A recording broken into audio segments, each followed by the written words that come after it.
നമസ്കാരം. ഈ ഒരു ക്ലാസ്സിൽ ധർമ്മശാസ്ത്രത്തിൻ്റെ തുടർച്ച തന്നെയാണ് പറയുന്നത്. അപ്പോൾ ധർമ്മഭേദങ്ങൾ, ധർമ്മം 6 തരത്തിലുണ്ട് എന്ന് പറഞ്ഞിട്ട് വർണ്ണധർമ്മ, ആശ്രമധർമ്മ, വർണ്ണാശ്രമധർമ്മ, ഗുണധർമ്മ, നിമിത്തധർമ്മ, സാധാരണധർമ്മ എന്നിങ്ങനെ 6ആയിട്ട് തിരിച്ചു. അതിൽ വർണ്ണധർമ്മം പറഞ്ഞു, ആശ്രമധർമ്മം പറഞ്ഞു, ഇനി വർണ്ണാശ്രമധർമ്മമാണ് പറഞ്ഞുകൊണ്ടിരിക്കുന്നത്. അപ്പോൾ അതിൽ ഓരോ ആശ്രമത്തിലും ഓരോ വർണ്ണങ്ങളുടെ ധർമ്മം എന്താണ് എന്നാണ് പറയുന്നത്. ഇപ്പോൾ അതിലാദ്യമായിട്ട് ബ്രഹ്മചര്യ ആശ്രമത്തിൽ ബ്രാഹ്മണൻ്റെ ധർമ്മം എന്താണ് എന്ന് പറയാൻ പോകുന്നു. അതിനുശേഷം ബ്രഹ്മചര്യ ആശ്രമത്തിൽ ക്ഷത്രിയൻ്റെ ധർമ്മം എന്താണ്, ഇതൊക്കെ ഒരുമിച്ച് പറയുകയാണ്. അതുപോലെ ബ്രഹ്മചര്യ ആശ്രമത്തിൽ വൈശ്യൻ്റെ ധർമ്മം എന്താണ് എന്നിങ്ങനെയുള്ള കാര്യങ്ങളാണ് ഇപ്പോൾ പറയുന്നത്.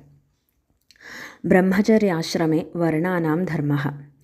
ബ്രഹ്മചര്യാശ്രമഃ ജന്മതഃ പ്രാരഭ്യ 25 വർഷം യാവത് ഭവതീതി വിദുഷാമഭിപ്രായः.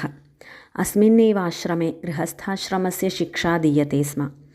ആശ്രമേസ്മിൻ ജാതകർമ്മ നാമകരണ ഉപനയന സമാവർത്തന സംസ്കാരൈഃ ബ്രാഹ്മണാദീനാം ശരീരം സാംസ്കാരിക ആധ്യാത്മിക ദൃഷ്ട്യാ പവിത്രീക്രിയത്തെ. പരന്ത്വേതേഷാം വർണ്ണാനാം സംസ്കാരവിധികാലാദയഃ ഭിന്നാഃ ഭവന്തി. അതായത് ബ്രഹ്മചര്യ ആശ്രമം ജനിച്ച തൊട്ട്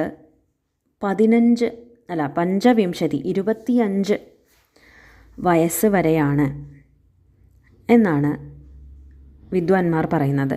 ജനനം തൊട്ട് 25 വയസ്സ് വരെയാണ് ഈ ബ്രഹ്മചര്യ ആശ്രമം എന്ന് വിദ്വാൻമാർ പറയുന്നു. അപ്പോൾ അതിനിടയിൽ നടക്കുന്ന ഒരുപാട് സംസ്കാരങ്ങളുണ്ട്. ഷോഡശ സംസ്കാരങ്ങളെ പറ്റിയിട്ട് എല്ലാവർക്കും അറിയാം. അപ്പോൾ ജാതകർമ്മം, നാമകരണം, ഉപനയനം, സമാവർത്തനം എന്നിങ്ങനെയുള്ള സംസ്കാരങ്ങളൊക്കെ ഈ ഒരു കാലഘട്ടത്തിലാണ് ഉണ്ടാവുക. അപ്പോൾ ഈ സംസ്കാരങ്ങളൊക്കെ എന്തിനാണ് എന്ന് ചോദിച്ചാൽ, ഇവരെ ഈ ബ്രാഹ്മണൻ, ക്ഷത്രിയൻ തുടങ്ങിയവരെയൊക്കെ ഇവരെ പവിത്രീകരിക്കുകയാണ് ഈ സംസ്കാരങ്ങൾ ചെയ്യുന്നത്. പക്ഷേ ഓരോ വർണ്ണങ്ങൾക്കും, ഇപ്പോൾ ബ്രാഹ്മണന് സമാവർത്തനം ചെയ്യേണ്ട സമയത്താവില്ല ചിലപ്പോൾ അവർക്ക് ക്ഷത്രിയന്. സമയം വ്യത്യാസമുണ്ട്. വൈശ്യനും വ്യത്യസ്തമായിരിക്കാം. അവർ തമ്മിൽ വ്യത്യാസങ്ങളുണ്ട് എന്നർത്ഥം. യഥാ നാമകരണം, പേരിടുക എന്നുള്ള ഒരു സംസ്കാരം ഉണ്ടല്ലോ, ആ സംസ്കാരത്തെ പറ്റിയിട്ട് ഇങ്ങനെ പറയുന്നു. മാംഗല്യം ബ്രാഹ്മണസ്യ സ്യാത് ക്ഷത്രിയസ്യ ബലാന്വിതം വൈശ്യസ്യ ധനസംയുക്തം ശൂദ്രസ്യ തു ജുഗുപ്സിതം. ശർമ്മവത് ബ്രാഹ്മണസ്യ സ്യാത് രാജ്ഞോ രക്ഷാസമന്വിതം വൈശ്യസ്യ പുഷ്ടിസംയുക്തം ശൂദ്രസ്യ പ്രേഷ്യസംയുതം എന്നിങ്ങനെ പറയുന്നുണ്ട്. എന്താണ് അതിൻ്റെ അർത്ഥം എന്ന് ചോദിച്ചാൽ, പേരിടുമ്പോൾ ബ്രാഹ്മണന് മംഗളസൂചകമായിട്ടുള്ള പേരിടണം. ഉദാഹരണം ആനന്ദപ്രകാശ, ജ്ഞാനപ്രകാശ എന്നിങ്ങനെയുള്ള പേരുകളിടണം. ക്ഷത്രിയന് ബലത്തെ സൂചിപ്പിക്കുന്ന പേരിടണം. അജയ, വിജയ എന്നൊക്കെ ഇടണം. വൈശ്യന് ധനത്തെ സൂചിപ്പിക്കുന്ന പേരിടണം. അതായത് ലക്ഷ്മി പ്രസാദ, ധനപതി എന്നൊക്കെ പേരിടണം. ശൂദ്രന് സേവാവൃത്തി, സേവനം എന്നുള്ള ആ സേവനം വൃത്തിയെ സംബന്ധിച്ചുള്ള പേരിടണം. അതായത് രാമസേവകൻ, കൃഷ്ണദാസൻ എന്നിങ്ങനെയൊക്കെയുള്ള പേരിടണം. പിന്നെ ബ്രാഹ്മണൻ്റെ പേരിൻ്റെ കൂടെ ശർമ്മ എന്നുള്ള ശബ്ദം ചേർക്കും. ക്ഷത്രിയൻ്റെ പേരിൻ്റെ കൂടെ രക്ഷാശബ്ദം ചേർക്കും. വൈശ്യൻ്റെ പേരിൻ്റെ കൂടെ പുഷ്ടി ശബ്ദം ചേർക്കും. ശൂദ്രൻ്റെ പേരിൻ്റെ കൂടെ ദാസതാബോധക ശബ്ദങ്ങൾ ചേർക്കും. ഇനി ഓരോ വർണ്ണങ്ങളിലുമുള്ളവരുടെ ഉപനയനം ഏത് വയസ്സിലാണ് ചെയ്യേണ്ടത് എന്ന് പറയാണ്. ബ്രാഹ്മണ ബാലകസ്യ ഉപനയന സംസ്കാരഃ ഗർഭാദഷ്ടമേ വർഷേ ക്ഷത്രിയസ്യ 11 വൈശ്യസ്യ ച 12 വർഷേ കരണീയഃ. ഗൗണരൂപേണ തു ബ്രാഹ്മണസ്യ ആഷോഡശാത് ക്ഷത്രിയസ്യ 12 വൈശ്യസ്യ 24 യജ്ഞോപവീത സംസ്കാരഃ നാതിവർത്തതെ. യദി അത ഊർധ്വം സ്യാത് തർഹി ഏതേ വർണ്ണാഃ ഗായത്രീജപം കർത്തും നാർഹാഃ. ആര്യാഃ തം വ്രാത്യ ഇതി കഥയന്തി തദുക്തം മനുസ്മൃതൗ. ഗർഭാദഷ്ടമേബ്ദേ കുർവീത ബ്രാഹ്മണസ്യോപനായനം ഗർഭാദികാദശേ രാജ്ഞോ ഗർഭാത്തു ദ്വാദശേ വിഷഃ. ഇത് മനുസ്മൃതിയിൽ പറയുന്ന ഒരു ശ്ലോകമാണ്. ആഷോഡശാത് ബ്രാഹ്മണസ്യ സാവിത്രി നാതിവർത്തതേ ആദ്വാവിംശാത് ക്ഷത്രബന്ധോ രാചതുർവിംശതിർവിഷഃ അത ഊർധ്വം ത്രയോപ്യേതേ യഥാ കാലമസംസ്കൃതാഃ സാവിത്രീ പതിതാഃ വ്രാത്യ ഭവന്ത്യാര്യ വിഗർഹിതാഃ. അതായത് ബ്രാഹ്മണ ബാലകനെ ഗർഭാദഷ്ടമേ, ഗർഭം തൊട്ട് കൂട്ടിയിട്ട് 8ാമത്തെ വയസ്സിൽ ഉപനയനം ചെയ്യണം എന്ന് പറയുന്നു. അതായത് ഗർഭത്തിലിരിക്കുന്ന സമയം തൊട്ട് കൂട്ടണം. അപ്പോൾ 7ാമത്തെ വയസ്സ് തുടങ്ങും. അപ്പോൾ ഗർഭാദഷ്ടമേ വർഷേ ബ്രാഹ്മണ ബാലകനെ ഉപനയനം ചെയ്യണം. ക്ഷത്രിയനെയോ ഏകാദശി 11ാമത്തെ വയസ്സിൽ ഉപനയനം ചെയ്യണം. വൈശ്യനെ 12ാമത്തെ വയസ്സിൽ ഉപനയനം ചെയ്യണം. ഇനി എന്താണ്, ബ്രാഹ്മണന് 16 വയസ്സായി കഴിഞ്ഞാൽ പിന്നെ ഉപനയനം ചെയ്തിട്ട് കാര്യമില്ല. ക്ഷത്രിയനോ 22 വയസ്സ് കഴിഞ്ഞാൽ പിന്നെ ഉപനയനം ചെയ്തിട്ട് കാര്യമില്ല. വൈശ്യനോ 24 വയസ്സ് കഴിഞ്ഞിട്ട് ഉപനയനം ചെയ്തിട്ട് കാര്യമില്ല. അപ്പോൾ അത് കഴിഞ്ഞിട്ട് 16 വയസ്സ് കഴിഞ്ഞിട്ട് ബ്രാഹ്മണനെ ഉപനയിക്കുകയാണെങ്കിൽ അദ്ദേഹത്തിന് എന്താണ്, ഗായത്രി ജപം ജപിക്കാനുള്ള അധികാരം ഇല്ലാതെയാവും. അതുപോലെ തന്നെ ക്ഷത്രിയന് 22 വയസ്സിന് ശേഷം ഉപനയനം ചെയ്താൽ ഗായത്രി ജപത്തിനുള്ള അധികാരം അവർക്ക് നഷ്ടമാകും എന്നാണ് പറയുന്നത്. അപ്പോൾ ഇങ്ങനെ വയസ്സ് കടന്നിട്ടും ഉപനയനം ചെയ്യാതെ ഇരിക്കുന്ന അവരെ പറയുന്നവരാണ് വ്രാത്യാഹ എന്ന് പറയുന്നു. എന്നിട്ട് പറഞ്ഞു, മനുസ്മൃതിയിലുള്ള ശ്ലോകം പറഞ്ഞു. പുനശ്ച ബ്രഹ്മചര്യാശ്രമഗതാനാം ബ്രാഹ്മണാദീനാം വസ്ത്രാണി മൗഞ്ചീദണ്ഡം ച. ഇനി ഒരു ശ്ലോകത്തിൽ പറയണത് ബ്രാഹ്മണൻ തുടങ്ങിയവരുടെ വസ്ത്രം ഏതാണ്, അവർ ധരിക്കേണ്ട, ബ്രഹ്മചാരി ധരിക്കേണ്ട വസ്ത്രം ഏതാണ്, അവർ ധരിക്കേണ്ട മൗഞ്ചി എന്ന് പറഞ്ഞാൽ മേഖല, അരഞ്ഞാണ് എന്ന് പറയാം, അത് പിന്നെ ദണ്ഡം, അവരുടെ കയ്യിൽ പിടിക്കേണ്ട ഒരു വടിയുണ്ട്, അതൊക്കെ ഏതൊക്കെയാണെന്നാണ് പറയണത്. ഒരു ശ്ലോകമാണ്. കാർഷ്ണരൗരവവാസ്താനി ചർമാണി ബ്രഹ്മചാരിണഃ വസീരന്നാനുപൂർവേണ ശാണക്ഷൗമവികാനി ച മൗഞ്ചി ത്രിവൃത്സമാ ശ്ലക്ഷ്ണ കാര്യ വിപ്രസ്യ മേഖല ക്ഷത്രിയസ്യ തു മൗർവീജ്യ വൈശ്യസ്യ ശണതാന്വതി മുഞ്ചലാഭേ തു കർത്തവ്യാ കുശാശ്മന്തകബല്വജൈഃ ത്രിവൃതാ ഗ്രന്ഥിനൈകേന ത്രിഭിഃ പഞ്ചഭിരേവ വാ കാർപാസമുപവീതം സ്യാദ് വിപ്രസ്യോർധ്വവൃതം ത്രിവൃത് ഷണസൂത്രമയം രാജ്ഞോ വൈശ്യസ്യാവികസൗത്രികം ബ്രാഹ്മണവൈല്യപാലാശൗ ക്ഷത്രയോ വാടഘാതിരൗ പൈലവൗദുംബരൗ വൈശ്യോ ദണ്ഡാനർഹന്തി ധർമ്മതഃ കേശാന്തികോ ബ്രാഹ്മണസ്യ ദണ്ഡഃ കാര്യഃ പ്രമാണതഃ ലലാടസംമിതോ രാജ്ഞഃ സ്യാത്തു നാസാന്തികോ വിഷഃ ഋജവസ്തേ തു സർവേ സ്യുരവ്രണാഃ സൗമ്യദർശനാഃ അനുദ്വേഗകരാ നൃണാം സത്വചോഗ്നിദൂഷിതാഃ. അതായത് ബ്രഹ്മചാരി കൃഷ്ണമൃഗത്തിൻ്റെ ചർമ്മം കൊണ്ട് നിർമ്മിച്ച വസ്ത്രം ധരിക്കണം എന്ന് പറയുന്നു.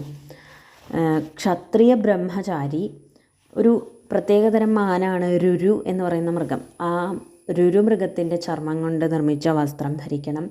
വൈശ്യനാകട്ടെ ആടിൻ്റെ ചർമ്മം കൊണ്ട് നിർമ്മിച്ച വസ്ത്രം ധരിക്കണം.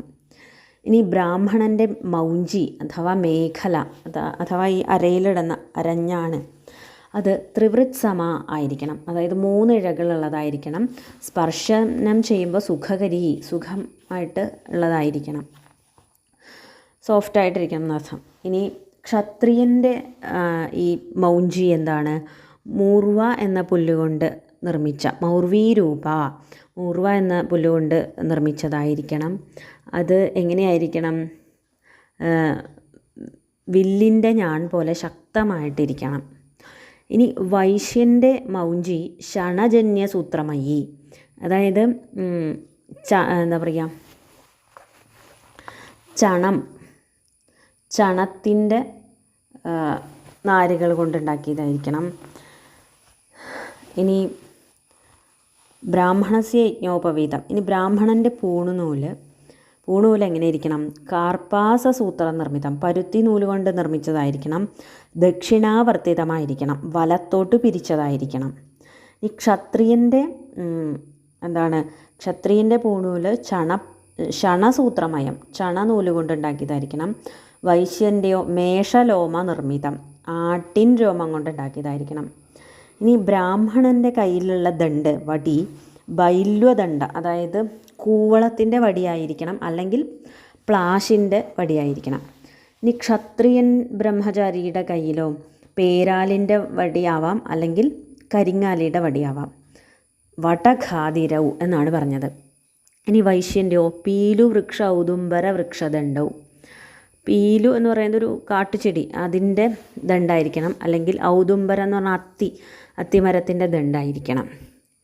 പിന്നെയോ ബ്രാഹ്മണൻ്റെ ദണ്ഡം കേശാന്തികമായിരിക്കണം, അതായത് തലമുടി വരെ നീളം വേണം. ക്ഷത്രിയൻ്റെ ദണ്ഡോ ലലാട സംഹിത, നെറ്റി വരെ നീളം വേണം. വൈശ്യൻ്റെ ദണ്ഡോ നാസാന്തിക, മൂക്കിൻ്റെ അറ്റം വരെ നീളം വേണം. അപ്പം ഇങ്ങനെയുള്ള ദണ്ട് കോമളാഹ അവ്രണാഹ സൗമ്യദർശനാഹ നൃണാം അനുദ്വേഗകരാഹ സത്വജഃ അനഗ്നിദൂഷിതാശ്ച സ്യുഹു എന്നുകൂടി പറയുന്നു. ഇനി ഭിക്ഷാടന നിയമമാണ് പറയുന്നത് ഓരോ വർണ്ണത്തിലുള്ളവർക്കും. ഭവത്പൂർവം ചരേത് ഭൈക്ഷമുപനീതോ ദ്വിജോത്തമഃ ഭവൻ മധ്യം തു രാജന്യോ വൈശ്യസ്തു ഭവദുത്തരം. അർത്ഥാത് ബ്രാഹ്മണ ബ്രഹ്മചാരി ഉപനയനകാലേ ഭവത് ശബ്ദസ്യ പൂർവമുച്ചാരണം കുര്യാത് യഥാ ഭവതി ഭിക്ഷാം ദേഹീതി. ക്ഷത്രിയഃ മധ്യകാലേ യഥാ ഭിക്ഷാം ഭവതി ദേഹി, വൈശ്യഃ ഉത്തരകാലേ യഥാ ഭിക്ഷാം ദേഹി ഭവതി ഇതി വദേത്. അപ്പോൾ ബ്രാഹ്മണ ബ്രഹ്മചാരി ഉപനയനം കഴിഞ്ഞിട്ട് ഭിക്ഷ ചോദിക്കുമ്പോൾ ഭവത് ശബ്ദം ആദ്യം ഉച്ചരിക്കണം, പൂർവമുച്ചാരണം, അതായത് ഭവതി ഭിക്ഷാം ദേഹി, ഭവതി എന്നുള്ളത് ആദ്യം ഉച്ചരിക്കണം. ഇനി ക്ഷത്രിയനാണെങ്കിലോ മധ്യകാലത്തിൽ ഉച്ചരിക്കണം, അതായത് നടുക്ക് ഉച്ചരിക്കണം. അപ്പോൾ എന്തായി? ഭിക്ഷാം ഭവതി ദേഹി, ഭവതി നടുക്കിലായി. ഇനി വൈശ്യനോ ഉത്തരകാലത്തിൽ അവസാനം ഉച്ചരിക്കണം, അപ്പോൾ എന്തായി? ഭിക്ഷാം ദേഹി ഭവതി എന്നായി. അപ്പോൾ ഭവതി ലാസ്റ്റ് വന്നു. ഇതാണ് അവരുടെ ഭിക്ഷാടന നിയമം എന്ന് പറയുന്നത്. ഇനി ആചമന വിധി, ആചമനം ചെയ്യുക, അതായത് എന്തെങ്കിലും വ്രതം ഒക്കെ ചെയ്യുമ്പോൾ മന്ത്രപൂർവം വെള്ളം കുടിക്കുക ആണ് ഒരു ക്രിയയുണ്ട്. അതിനെയാണ് ആചമനം എന്ന് പറയുക, അതായത് ഉള്ളിൽ ശുദ്ധാക്കുക എന്നുള്ള ഒരു ഉദ്ദേശം. അപ്പോൾ ഇതാണ് ഹൃദ്ഗാഭി പൂയത്തെ വിപ്ര കണ്ഠഗാഭിസ്തു ഭൂമിപ വൈശ്യോദ്ഭി പാശിതാഭിസ്തു ശൂദ്രസ്പൃഷ്ടാഭിരന്തത. അതായത് ഇങ്ങനെ ആചമനം ചെയ്യുമ്പോൾ, ഇങ്ങനെ മന്ത്രപൂർവകം വെള്ളം കുടിക്കുമ്പോൾ ആ ശുദ്ധജലം ബ്രാഹ്മണൻ്റെ ഹൃദയത്തിലെത്തുമ്പോൾ അവൻ പവിത്രനായിത്തീരുന്നു. ക്ഷത്രിയൻ്റെ തൊണ്ടയിലെത്തുമ്പോൾ തന്നെ ക്ഷത്രിയൻ പവിത്രനായിത്തീരുന്നു.